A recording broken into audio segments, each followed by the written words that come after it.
Jim.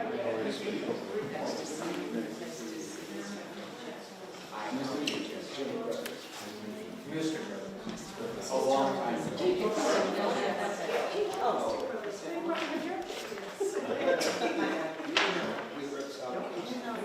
Are we starting? Yes. It's okay. Okay. Hello, my name is Mary Brown, and I would like to welcome you to the Peacedale Museum of Art and Culture Lecture Series. Our museum's collection represent cultures from around the world. We have been in Peacedale for 133 years. And tonight, I would like to introduce our speaker, Dan Santos, from Historic New England. Historic New England, formerly known as the Society for the Preservation of New England Antiquities, is the oldest regional preservation organization in the USA. It now has over 200,000 visitors a year to its properties. 4 of these properties are in Rhode Island. Tonight, we will learn about these properties with a special emphasis on Casey Farm, which is Historic New England's most visited site. That's great. Welcome, Dan. Well, thank you so much for that very kind introduction. And I'm so happy to be here with you tonight. I know it is rough weather outside, so we have a hearty group inside, and I know a number of you are joining us from home, and hopefully we'll watch this at another time also. So glad to be with you. So yes, my name is Dan Santos. I'm the Regional Site Administrator for Southern New England for Historic New England, so I keep watch over 7 of our 38 historic properties. The 4 Rhode Island properties, this is from the visitor experience. Our 4 Rhode Island properties we'll talk about tonight. We have one property in Connecticut called Roseland Cottage in Woodstock, the Quiet Corner. It's a beautiful Gothic Revival pink cottage there. All the way in the western part of Massachusetts, we have Merwin House in Stockbridge, Mass. And in the east, a property that I keep watch over directly in Yarmouthport is the Winslow Crocker House. So it's a wide southern region where I am. And I'm going to lead you through a snapshot, virtual tour of our 4 Rhode Island properties tonight. As the son, grandson, and great-grandson of farmers from Rehoboth, Massachusetts, I'm so honored and proud that part of my job involves saving, protecting, and sharing these 2 wonderful historic working farms, including Casey Farm and Watson Farm, which are 2 of the sites we're going to be talking about tonight. But first, let's talk a little bit about the organization that I work for and that these sites are a part of.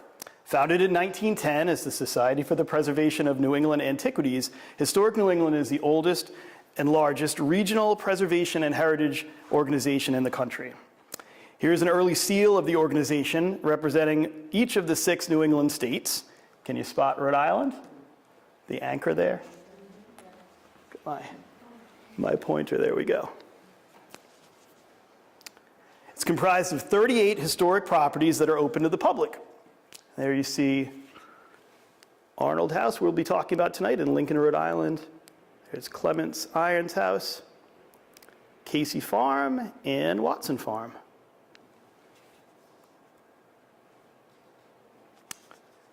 SPNEA, now known publicly as Historic New England, was founded by William Sumner Appleton, considered to be the country's first professional preservationist. He created SPNEA to save the region's material culture, which he saw being lost at a remarkable rate. Appleton's vision evolved over the last century into a thriving heritage organization that now welcomes more than 200,000 visitors each year to historic properties in 5 New England states. We do not have a historic house museum currently in Vermont, but we're always looking. Here is the 1796 Otis House across from Beacon Hill in Boston as it looked before it was acquired by Historic New England.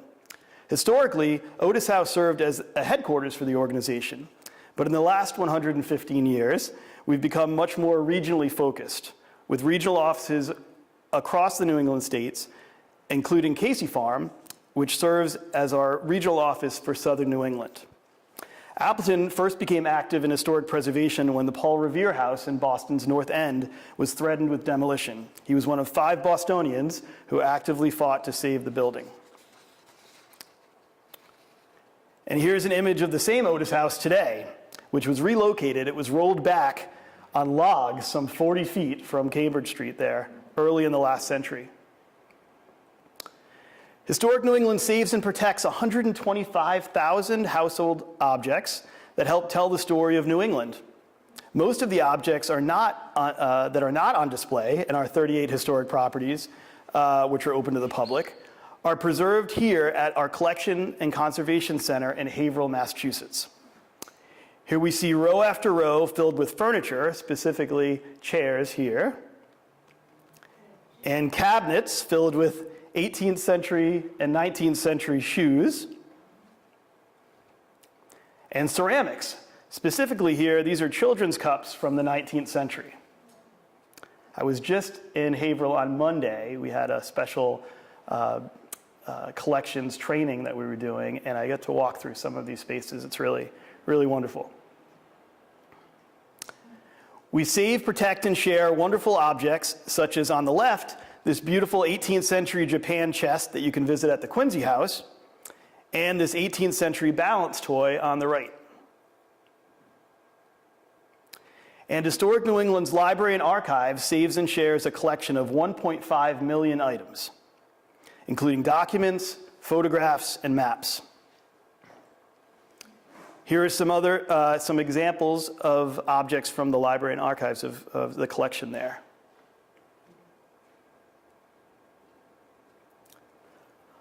Of our 38 historic properties, as I mentioned, 4 are located in Rhode Island, and they are in the northeast part of the state, the 1693 Arnold House. And then west of that, Clements Irons House, right here in Johnston, Rhode Island. That's been with us since 1947. Then we also have Watson Farm in Jamestown and Casey Farm here in Saunderstown. So kind of evenly throughout the state here, which is great.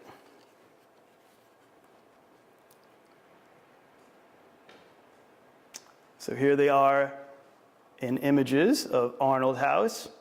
So all 4 of these properties were once the center for very large farms. When we get to Casey and Watson Farm and talk about those, we'll see how they are still very much intact with a lot of acreage. But Arnold House and Clements Irons House, the 2 at the top, the stone enders that we'll be talking about, are now, we have about an acre of land that remains, but of course the house itself, the houses themselves that we'll talk about. And then we have Casey Farm down in the lower left and Watson Farm in the lower right. So Arnold House is the first property to join the organization and the 5th overall of the 38. It was the first from Rhode Island in 1918. It's located in Lincoln, Rhode Island. The land on which it's situated was lived on for more than 10,000 years by indigenous peoples, of course, including the Narragansett and Nipmuc peoples, and they are still here. The Narragansett word for this area is Quinsnicket, which means place of large rocks. Great Road was laid out by the colonists in 1683, so 10 years before the house was built, on an existing indigenous peoples pathway.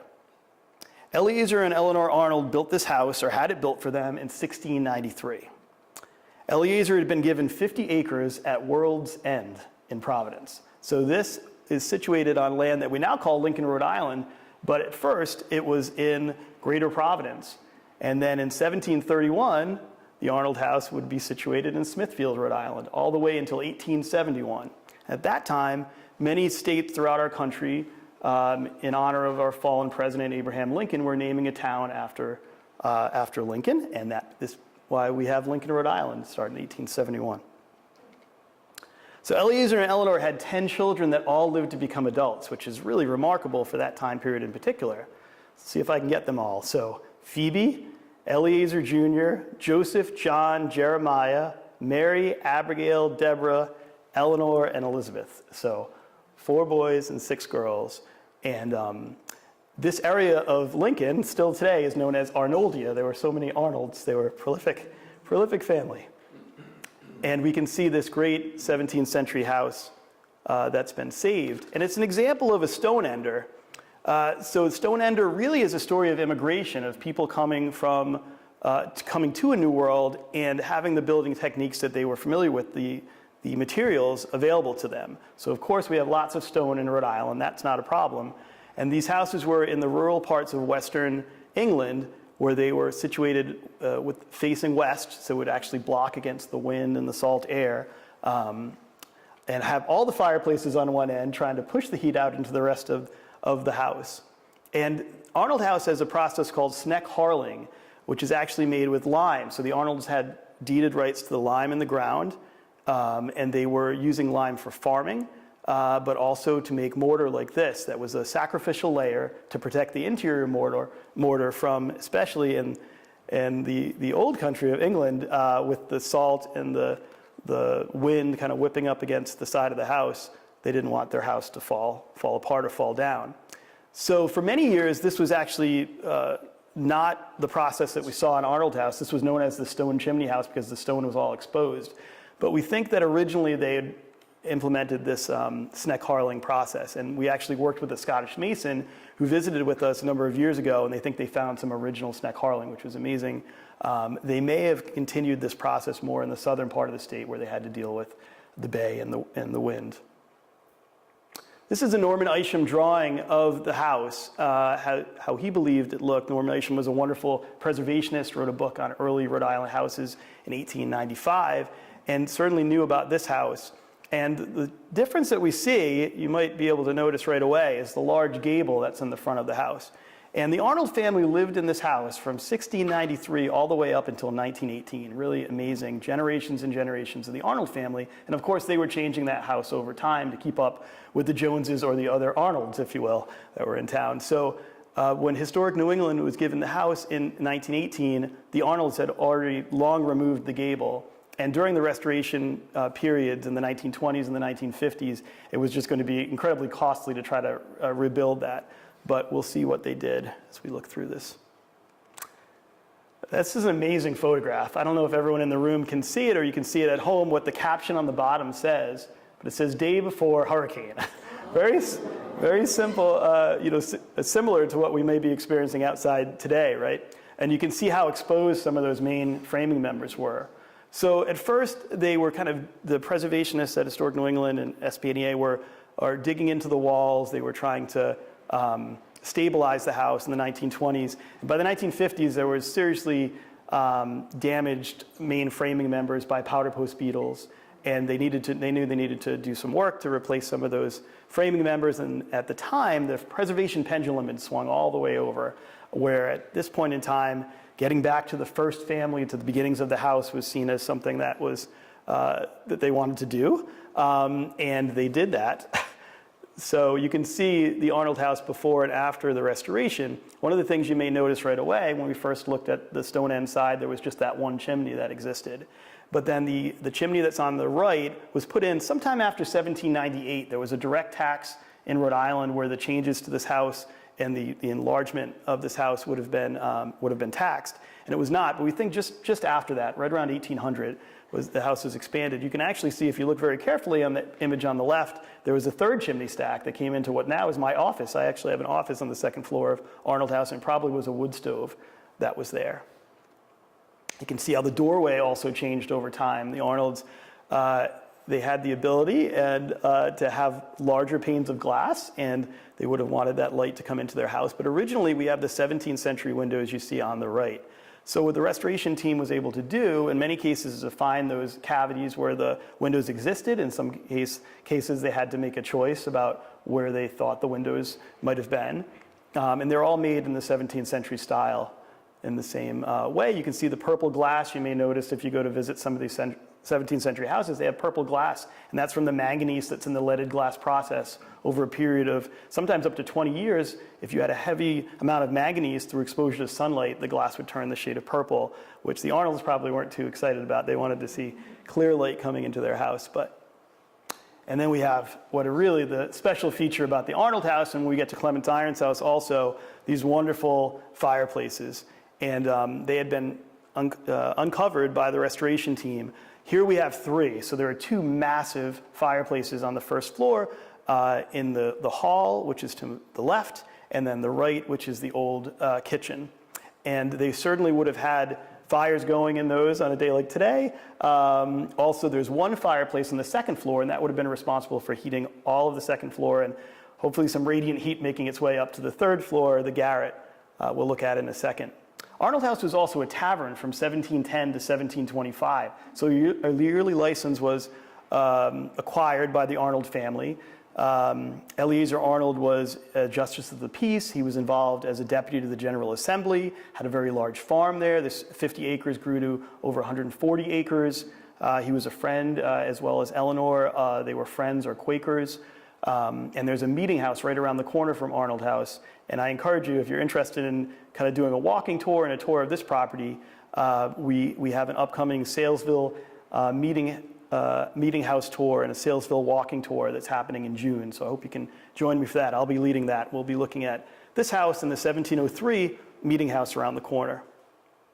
And then this is probably my favorite part of Arnold House. We're up in the garret, so the third floor here. You can see how all the flues or chimney stacks are coming up together. So the flues here from the great hall. Here's the kitchen, and then right in front of us is that fireplace that's on the second floor in the principal bedchamber. You also may notice a few other things here.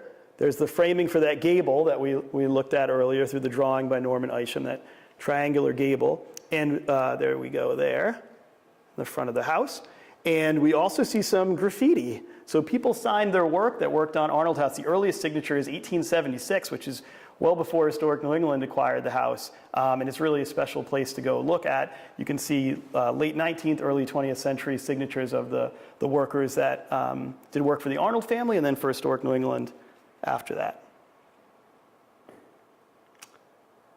And we'll leave Arnold House and travel just down the road. It's only about 20 minutes or so on a good day with traffic in northern Rhode Island to get to the Clements Irons house. So this is a 1691 stone ender, and it's really got a remarkable story also. We're going to talk a little bit about it, but I do encourage you to visit Clements Irons house also. So we did dendrochronology at our houses, especially our 17th century houses. So at one point, we believed Arnold House dated back to that deed that I had mentioned from father to son, which was 1687. But we were able to send core samples to a lab in England about 20 years ago now, and they were able to date the wood to being 1693 for that house, so a few years younger, and a few years younger also for Clements Irons house. We believed at the time it was 1681, but the science tells us that it was 1691. They would have used those trees and then built this house. And I was looking earlier, I picked up museum pieces from out in the hallway. And one of the things that I had noticed is that Clements Irons house, or an image of what's supposed to be Roger Williams' house, but it's actually modeled after Clements Irons house, is on the front cover there. So we know that the Roger Williams National Memorial actually used Clements Irons house to symbolize a house that Roger Williams would have lived in what we know as the east side of Providence. And this was really a typical size stone ender. Arnold House was a very large building for 1693, being on Great Road, kind of in the wilderness, if you will, but on that main road that went from the colony of Rhode Island up to Mendon, Mass., which is not a metropolis by any means, but is the main first established town in that neck of the woods in Massachusetts. So Clements Irons house is the more typical sized building, and we can see now that it's just a 5-room building, 4 rooms on the first floor and 1 larger room on the second floor of the garret. So here we are on the stone end of Clements Irons house. You can see how it slopes back. It's got a little bit of a curve if you go up to the garret, and you can see that. And it was lived in by many different families. So unlike Arnold House, which was just the Arnold family and then Historic New England, the Clements family first lived at this house. The Irons family was the last family that lived there. And in between, there was the Angel family and the Goddards with the Angels that were married into the same family. And then a family named Sweet in the 19th century. The Sweet family married into the Irons family, and there we have the last part of the house, the Clements and the Irons. And this is also the center of what was a very large farm of close to 400 acres and went down to the Woonasquatucket River, which is one of the main 3 rivers that flows into Providence. So now just about an acre left is Little Brook. It was situated very nicely with the rear of the house being near a brook that flows down to the Woonasquatucket. So in the kitchen being in the rear of the house here. But we can see how this house grew over time. So it went from a 5-room building to a 13-room Victorian cottage by the time that the house was acquired by the Sharp family. So the Sharps of Brown and Sharp, Henry Sharp, Ellen Sharp and Louisa Sharp Metcalf had purchased the house, and they went about restoring it privately, working with Norman Isham and John Hutchins Cady. And they turned that 13-room Victorian cottage back into the house that we see today and what would have been originally here. Now, that preservation pendulum, again, had swung all the way over. And unfortunately, what's lost in that is the stories of the other families that lived here. So, we try to bring them back on our tours, of course. We've been doing a lot of research on the last owner-occupant of the Clements Irons house. Her name was Ellen Irons, and she was an amazing woman. She lived from the time of the Civil War until the Great Depression.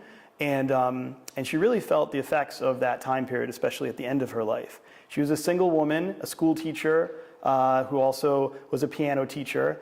The laws changed in Rhode Island where she had to get a certain level of certification and more education. So although she made a decision to stop being a teacher, and she had Clements Irons house be a tenant house building that she also lived in. But she had tenants that included a very large Italian family in the early 20th century that we're currently researching to learn more about, and some elderly women that she was, caring for also. Unfortunately, a lot of Ellen's story was erased when the restoration took place. This was given to us in 1947 by the Sharp family after being a private museum for a few years.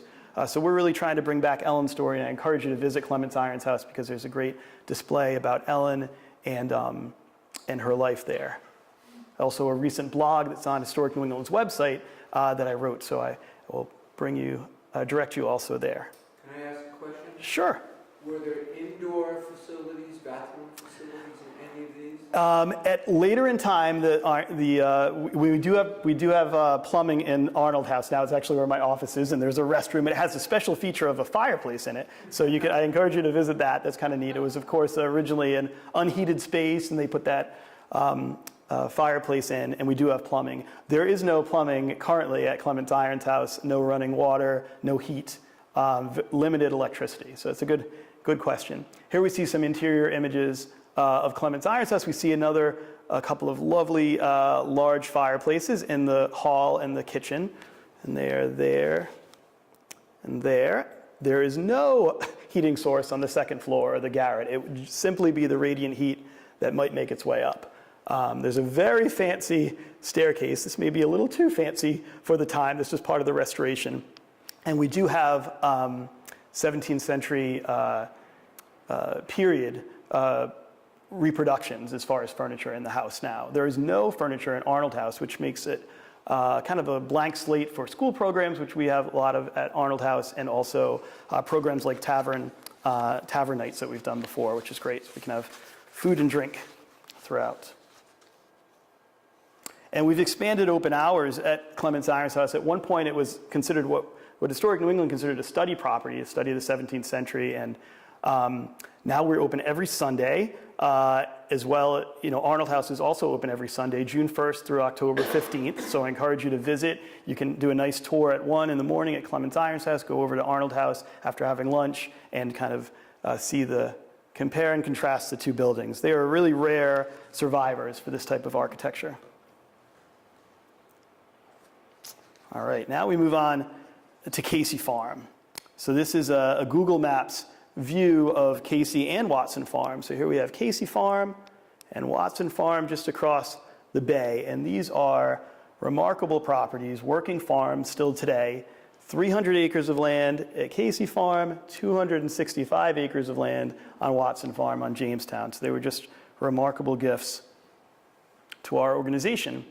And here we see how that land is laid out. So Casey's actually goes all the way from the bay to the river, the narrow river, or Pettisquamscot River behind, and then Watson Farm also goes right to the bay at the West Passage.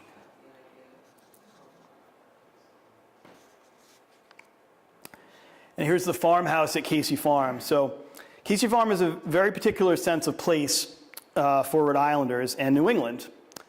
I've heard the view in the next slide called the best view in Rhode Island. We're going to look at that in a second. The landscapes and seascapes are undoubtedly beautiful to experience, but I think their value goes beyond that. And we'll touch upon these values as we learn about the history and uses of the farm today. So let's set the scene and fit the farms into what you probably already know about Rhode Island history, trace the people who owned and worked the farms, and connect the history of their cultivation and how the farms are managed today. The farmhouse was built in 1750, circa 1750. In addition to maintaining the existing buildings, it's of course important to care for the soil on this continuously working farm. And there's that view looking east to Jamestown and Newport. So it's a little bit hard to see. Maybe our viewers at home can see the bridge heading over to Newport. Here's Watson Farm here, which is really amazing. You can see one farm from the other, and really great. The land that we now identify as Casey Farm is sited in a temperate location, so the growing season can be extended. The air is moist, and lots of air circulation makes plants happy.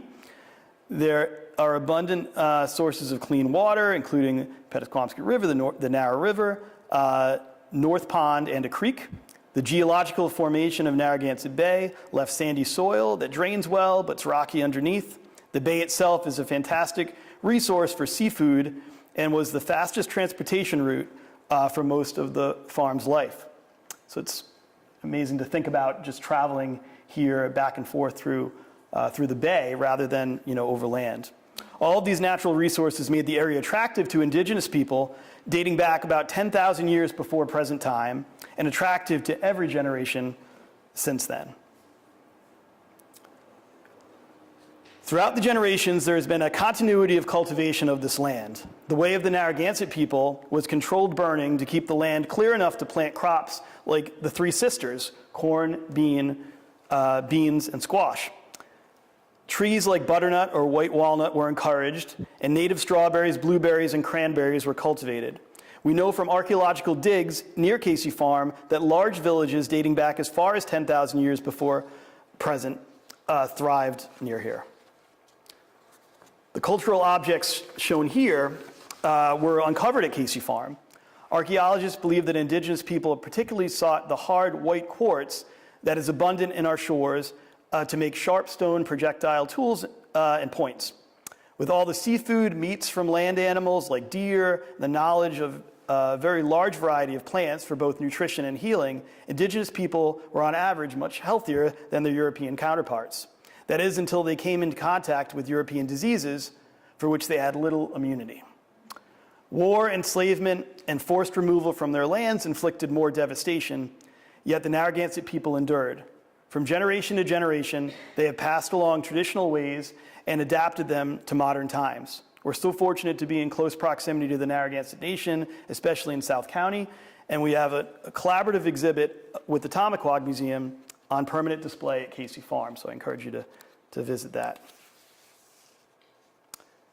This is a marker which was added to one of our stone wall columns at the entrance to Casey Farm, and it identifies the Narragansett word for this area of land, Namauket, translated to the place of the fish. Native Americans were crucial to the survival of early colonists, befriending Roger Williams and allowing him to settle in this part of the world. Williams famously founded the colony of Rhode Island when, in the winter of 1637, he was kicked out of Massachusetts for heresy. He called the settlement Providence in gratitude for God's bounty, but was often in our part of the colony, then called Narragansett country, because he made a living trading with indigenous and European people. When colonists in Rhode Island and Massachusetts saw this beautiful land and natural resources of Narragansett country, they were interested in acquiring it, which is what happened to what we now call Casey Farm.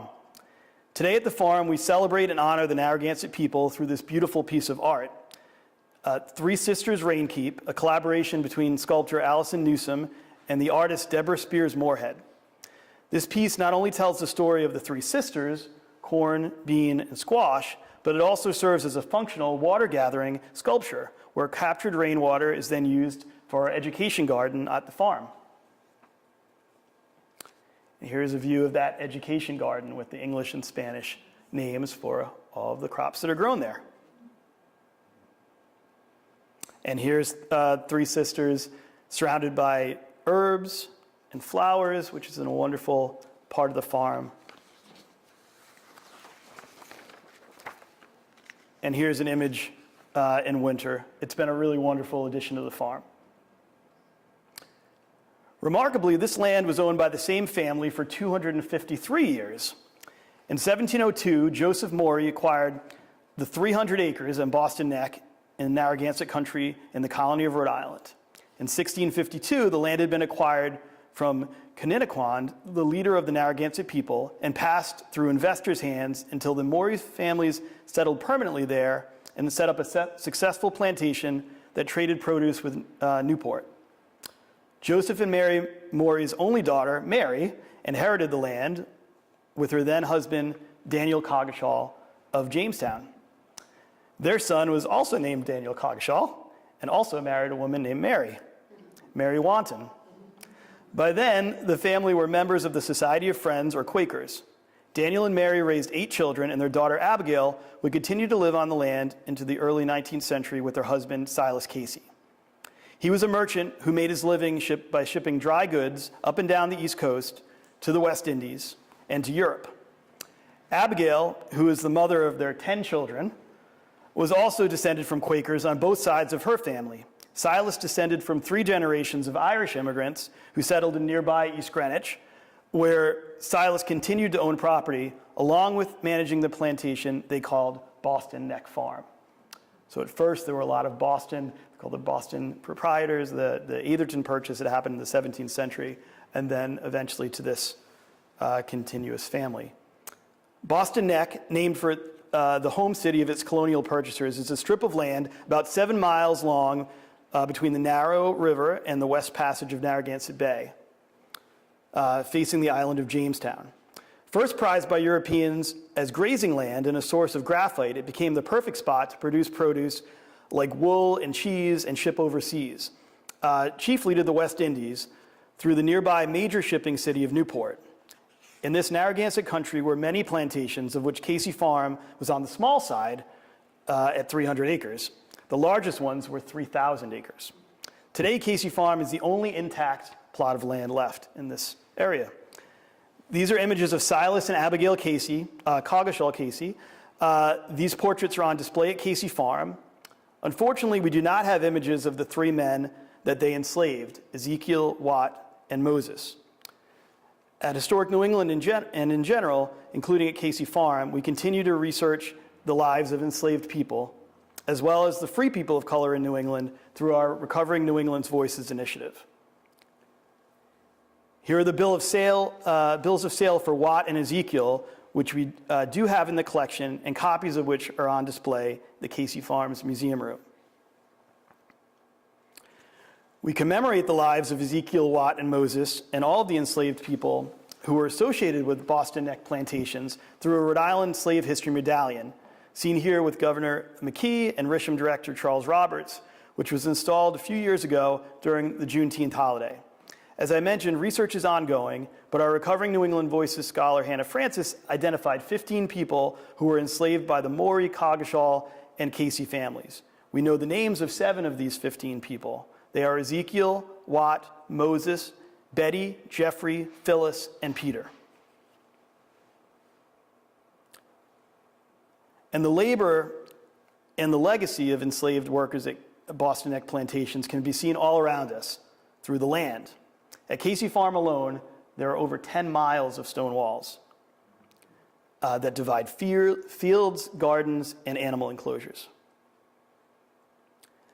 As plots were subdivided over the following centuries, there was a need for building stone walls to keep animals penned in and to keep them out of agricultural fields. This circa 1879 photograph of Casey Farm, taken by Harry Weir Casey, son of the later owner of the farm, it illustrates some of the tall stone walls that were meant to pen in animals. In this case, we believe the pigs were in the pen in the foreground, and then we can see in the background, all the way in the background, Watson Farm there. Some of these dry laid double walls are up to 5 feet tall. We consider them an essential character-defining feature of the landscapes. Now let's step inside this doorway and see what we discover in the front hall. The Casey family made a prosperous living until Newport was occupied by the British in 1775. Then the whole area was plunged into an economic depression. During the Revolutionary War, the British took over Newport and patrolled up and down the bay in their ships. In August of 1777, a company of patriots called the Kentish Guards came to stay at Casey Farm so they could spy on the British and maybe attack them. Instead, the British saw them first from their ship, the Vulture, and they disembarked. This is a really exciting time in the research that we're doing for Casey Farm because we have a scholar that's just focusing on Revolutionary War history. But what's amazing is that through the pension records, we know of the service that was by certain soldiers here at Casey Farm, and the Casey family knew of this important history, and they actually saved in this door a bullet hole. And the scholar that we're working with has actually identified several other places where the bullets had been repaired, the damage had been repaired, but it's evident that there was a lot more that was happening there. So keep watching, we'll see what we can learn, what more we can learn about this battle that happened at Casey Farm. After the Revolutionary War, the farm's owner was Silas and Abigail's oldest son, Wanton Casey, who became a business partner with Silas. He had spent some time overseas in France, learned the transatlantic trade, and time in the new territory of Ohio, where he met his future wife, Elizabeth Goodale. Returning to the farm in Boston Neck, 1786 to 87, Wanton and Elizabeth found that the international market had dried up, and they decided to rent to tenant farmers. This became a pattern for 200 years. Here's an image of the Gould family at the Casey Farm front porch.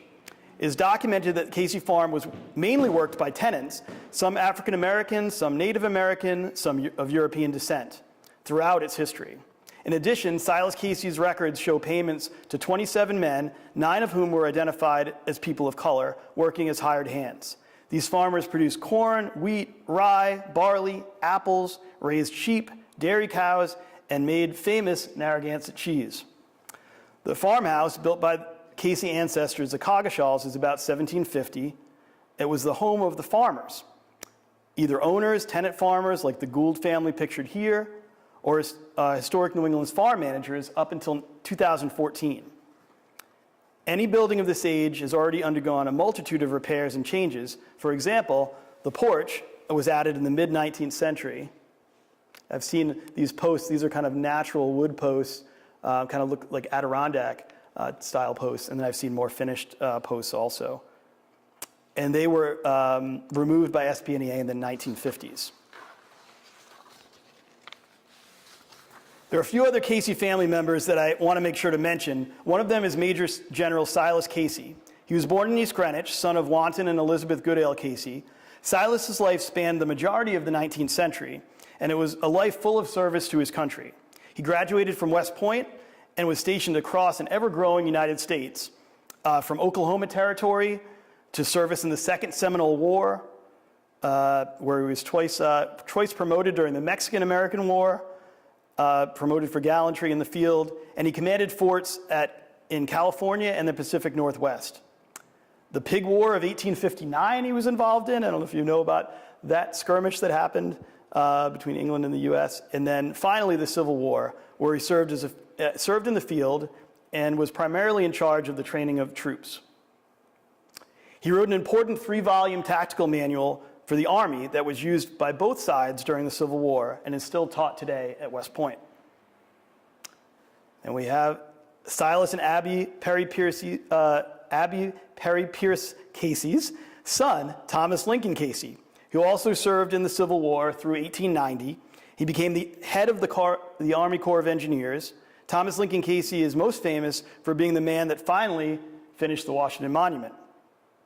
So we have some of the in our archives, we have all these wonderful drawings and plans. And I was talking to one of your members earlier of how when the earthquake happened a few years ago in Washington, the Washington Monument cracked, the Army Corps of Engineers came to our archives to look at the original plans for the monument. It was really kind of special to see. And he, along with his son, who is also an architect, Edward Pierce Casey, they would eventually give Casey Farm to historic New England. Thomas Lincoln Casey also worked on other major buildings in Washington, D.C., including the State, War, and Navy Building, now known as the EOB, or the Eisenhower Executive Office Building, and the Library of Congress. He also helped to save Casey Farm. So here's a glass plate negative looking towards the farmhouse.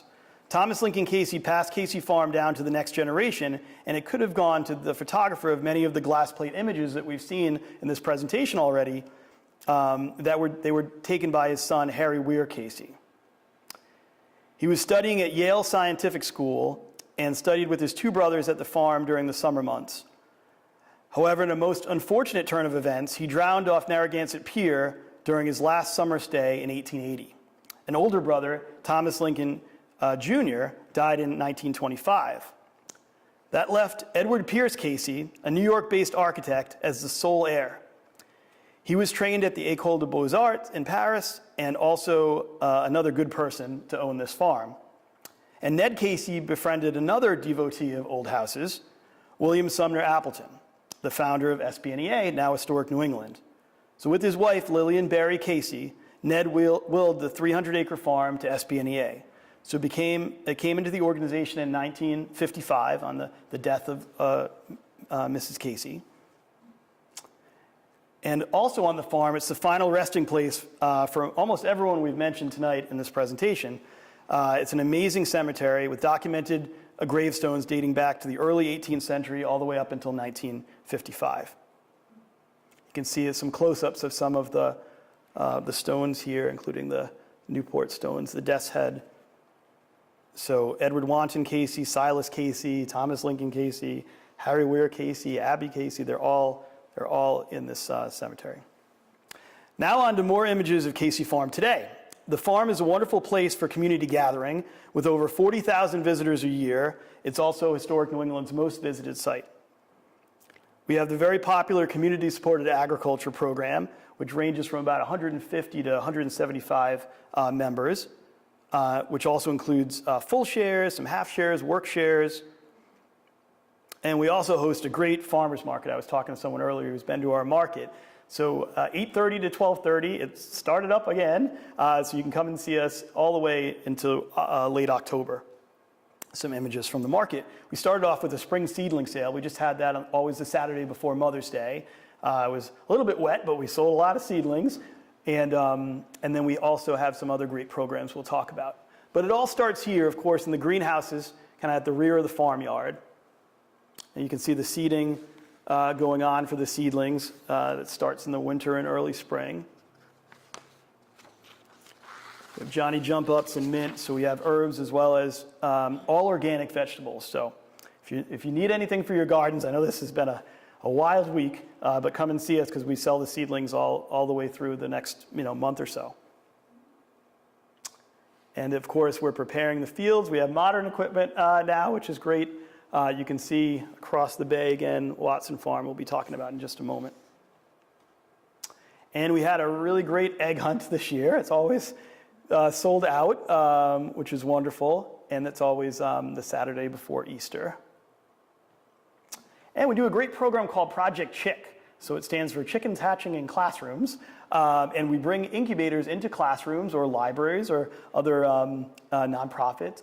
And children learn about the life cycle of chickens. And they actually bring the chicks hatch and they come back to the farm. So it's really, really great. So it's nice to have some animals, some baby animals to brighten up our day today. Also roosters and hens. So we have Dominique chickens, which are heritage breed, and also Rhode Island Reds. And you can see all those little chicks coming back from Project Chick there. And they have some really nice accommodations that move around the farm on wheels, little coops. And also ducklings. So along with the chickens that are year-round residents of Casey Farm, we also have some seasonal residents like the ducks. And you have to come and see the piglets. These are Berkshire piglets. These are from a few years ago, but we have a seasonal group of piglets that come in every year. Again, another heritage breed. They will get very large by the fall, and they'll start their life inside our horse barn, and then they'll be outside on the farm. You can visit them. Here's some more images from Casey Farm. You can see the corn crib. So they also grew tobacco historically on the farm, but here we have the corn crib with the slats. It's a great historic building. And a beehive over here. This is the cow barn. We don't have any cows currently on the farm, any live cows, I should say. We do have a training cow that talks to children education department, which is great. And then the lane, this was actually the main approach by land to Casey Farm, and stone-lined. We're really glad to have the King Preserve just to our northern border. So along with the 300 acres that's preserved at Casey Farm, you can walk through the woods and on paths and connect to the King Preserve, which is another 118 acres. You may know it was a former Girl Scout camp. It's the Nature Conservancy building. We're always doing building preservation work at Casey Farm. So here we have the cow barn, and working on some of the many stone features of these buildings are mostly 19th century farm buildings on the farm.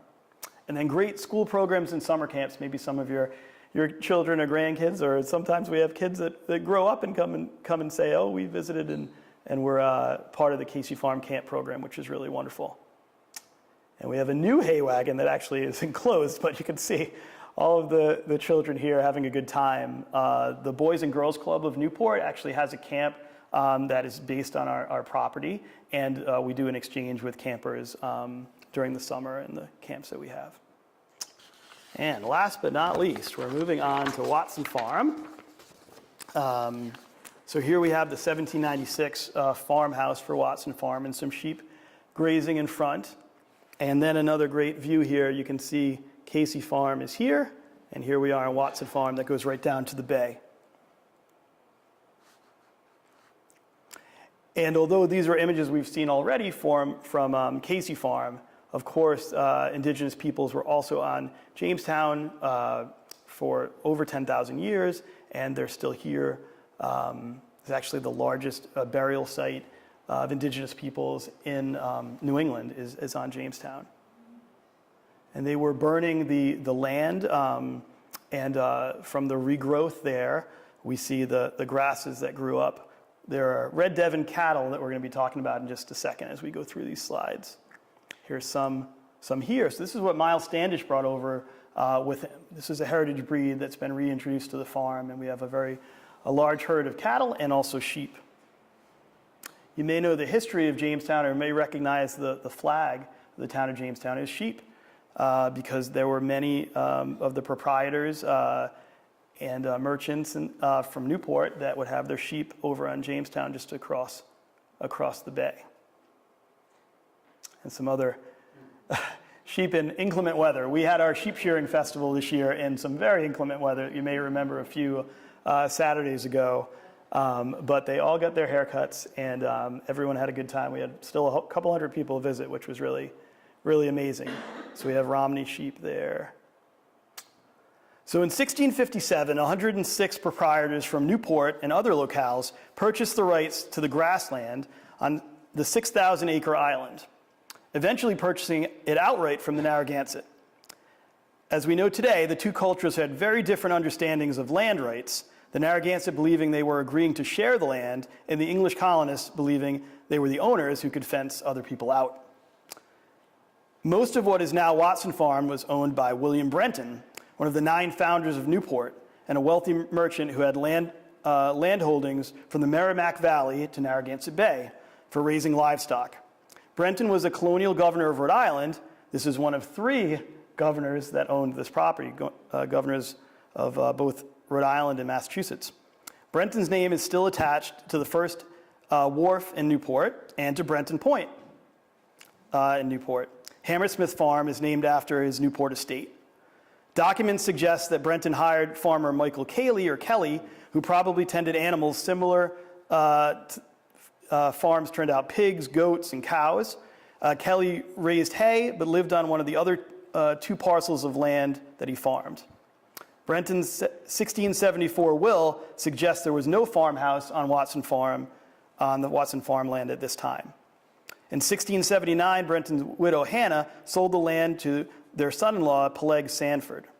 He married the daughter of Mary Brenton.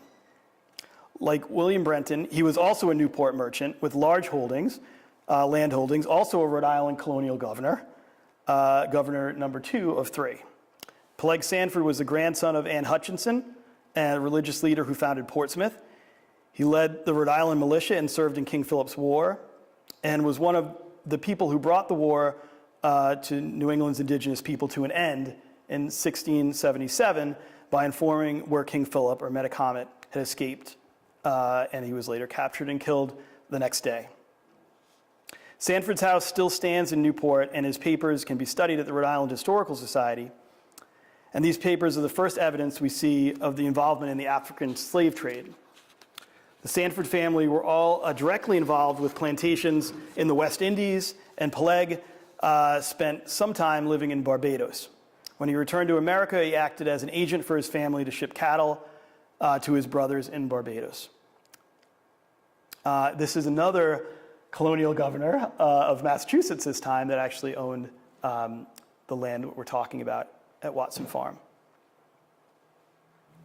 In 1796, Job Watson, who came from North Kingstown, purchased the farm for his son Robert, the start of 5 generations of Watson ownership. They had to work hard to remove invasive briars and bushes. Job owned some cattle, hogs, and horses, plus some silver, but no enslaved people were listed in his inventory. The poor economy led to a decline in slavery, which finally disappeared in the 19th century. It is believed that in 1796, Robert Watson built the present-day farmhouse. We've never yet found archaeological evidence of another house on this property. And the date is actually carved into the entry stairs. If you can see it, it's right there. It's 1796, which is really neat. So we actually, you cannot tour the Watson farmhouse. It's actually lived in by our current farm manager, Max Sherman. But we were doing some work recently on that building, and we were able to take some interior photographs, so I just wanted to show you some of those in a second. These are some exterior photographs. You can see it's a beautiful house. You can park and, of course, enjoy the outside of the house, and then go on a self-guided tour of Watson Farm. We generally let you know where the cattle are grazing. You can go all the way down to the bay. It's really a special place. There's the front door latch and the central entry stair hall. This is a first floor southeast room. This is actually where we have our farm offices, but it was cleared out at the time. And then another image there. Oops, so sorry. That is my message to keep it moving. And we're almost done, which is great. And then we have the Honorable Thomas Carr Watson Sr. This is courtesy of the Jamestown Historical Society. The Watsons were to make something of themselves in the ferry business. Watson Farm passed easily from the second generation of Watsons to generation 3, Thomas Carr Watson Sr. In 1875, Thomas Carr Watson grew up on the farm in Jamestown, and he left to attend the Musical Institute in East Greenwich. In 1855. In 1863, he was drafted into the Union Army, and at age 24, he was listed as a single man and a laborer. By 1870, Thomas Carr Watson had Thomas Latham, Stephen Carr as farm laborers at the house. They were white men from Rhode Island. His youngest sister, Mary, was then 21 and keeping house. He didn't marry until age 57 to Laura Virginia Lutz of Philadelphia, an ex-schoolma'am in the South School in Jamestown, and together they had 3 boys. Thomas served as a state senator for 20 years and also as a director and treasurer of the Jamestown and Newport Ferry Company. The 1900 federal census lists his occupation as capitalist. He and Laura lived with a servant listed as a black and born in Virginia, a 14-year-old girl named Jane Tanner. They lived elsewhere on the island on Shore Road and then on Connecticut Avenue. Their wedding announcement said, in the new cottage where their husband has built in Jamestown and equipped with all the modern conveniences. The 1796 farmhouse had none of these conveniences, such as indoor plumbing or electricity. This is a great photograph in 1921. You can see the house really didn't change too much over time. By that time, Thomas Carr Watson Jr. had inherited the farm. Though the Hurricane of '38 made it difficult for anyone to live full-time on the farm, and the 1796 farmhouse remained without indoor plumbing or electricity, tenant farmers continued to raise cattle there. Thomas Carr Watson Sr. and Jr. hired several farmhands over the next 20 years, or the next early years of the 20th century. Tom Carr Watson Jr. had a summer house in nearby Jamestown, but he lived most of his life in New York City, where he worked as a stockbroker for more than 50 years. Although he never lived full-time on the farm, he remained closely involved with the livestock operation that continued. His distant relative, Theodore Roosevelt Carr, was the last caretaker for a herd of Black Angus cattle. The Watsons could have sold the land to developers, and nearly did, but Tom Carr Watson's instincts for historic preservation gave us the farm that we have today. Seeing the model across the bay at Casey Farm, Tom Carr Watson decided to donate this farm to Historic New England to continue as a working farm, and it came into the hands of the organization in 1979. They set out on finding live-in farm caretakers and rehabilitating the house and the farmhouse and adding modern utilities to it, which is great for our farm managers in particular. So here we see Heather and Don Minto. I don't know if you know the Minto family, but they were the first farm managers, and they were there for 40 years at Watson Farm. We really can't tell the story of Watson Farm without them. They raised their 3 children there, and I was so fortunate to be able to work with both of them in my early beginnings at Historic New England. Here we see the red Devon that they introduced to the farm. So these are the heritage breed animals that I talked about coming over with Miles Standish, and they are beautiful animals. They were owned by the Mintos at first, and now they are owned by Historic New England, because we have a new farm manager named Max Sherman, who also grew up as a farmer in Rhode Island. He's got a couple of lambs there, and also the oxen. It's really amazing. I was just noticing this picture.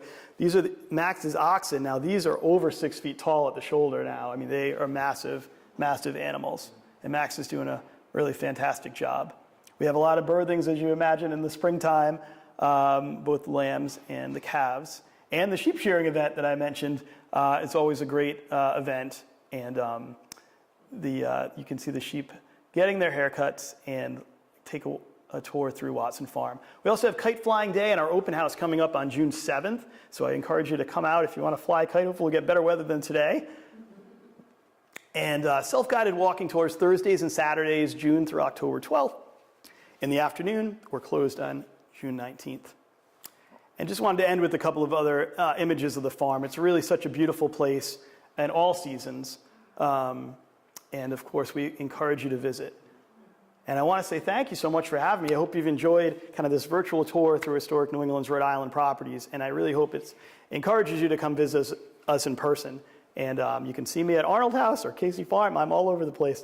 And I'm really glad to welcome you, as well as our wonderful staff. We got a nice rainbow even finishing off. So this is, again, looking across from Casey Farm over to Watson Farm across the bay. Yeah, thank you. Sources for the farm? Were there mill ponds? Were there wells? Do you still have the wells? Yes, yeah, we do. We do have some wells still, and yeah, there are some great sources of water.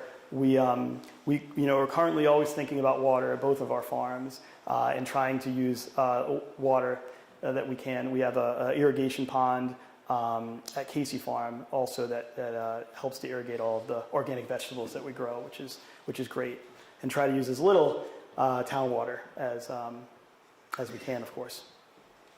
Any other questions? Yeah.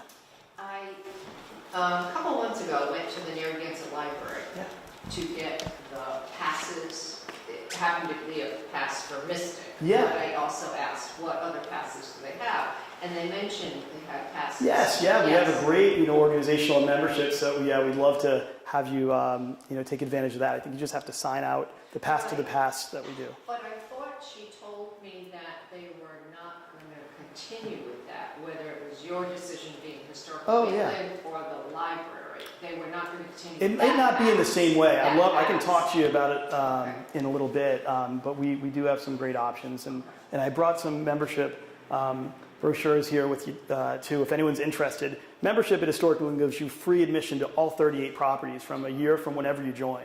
So it's really a wonderful way to support the preservation that we're doing, to support the organization, and it's a great bargain. If you're going to visit some of our sites that are, sometimes $15 or $20 per person for adults, we have some wonderful sites. They date all the way up to 1938 with the Gropius House. It's our most modern home, and Beauport that many people recognize maybe as our crown jewel, if you will. It's a really special place in kind of a fantasy house that's up in Gloucester, Massachusetts. And we have 3 properties, for instance, just in Portsmouth, New Hampshire. So there are some that are just kind of bundled together. Some are a little bit more of a adventure to go travel to, but we encourage you to do so. And we have a passport stamp, so you can get an individual stamp at all of the properties that highlight some special feature of that property, either in the collections or there's an overflowing basket of produce at Casey Farm, I know, which is great. All right, yeah. When you're preserving these farmhouses back to the original, how do you know? Do you have plans? Did you find plans? How does that work? Yeah, it's a great question. I think now when Historic New England takes on a property, as we've done with the Eustis Estate, we actually have a wonderful property in Milton, Massachusetts, that you can visit, and we have make yourself at home furniture, for instance. But it really it's a period of interpretation that we're going to present. So, I think in the past, in the history of preservation, and we talked about that preservation pendulum, certainly they were, examining the materials that were left behind and those framing members. They were looking at deeds and paperwork, if at all possible, to see if that also led them to find, when the house was built. But I think that the era of kind of pulling things back and stripping them back to that first period, if you will, the first beginnings of the house. I haven't seen it done in quite a number of years, and I think it's it's great to be able to kind of share everyone's history and everyone's story in the life of a home, because of course all people in the house are important to its story, and the people that worked at the houses, of course, as we've tried to illustrate today. Any other questions? I hope everyone's enjoyed listening in, and both at home and hopefully you'll see the recording at some point in time.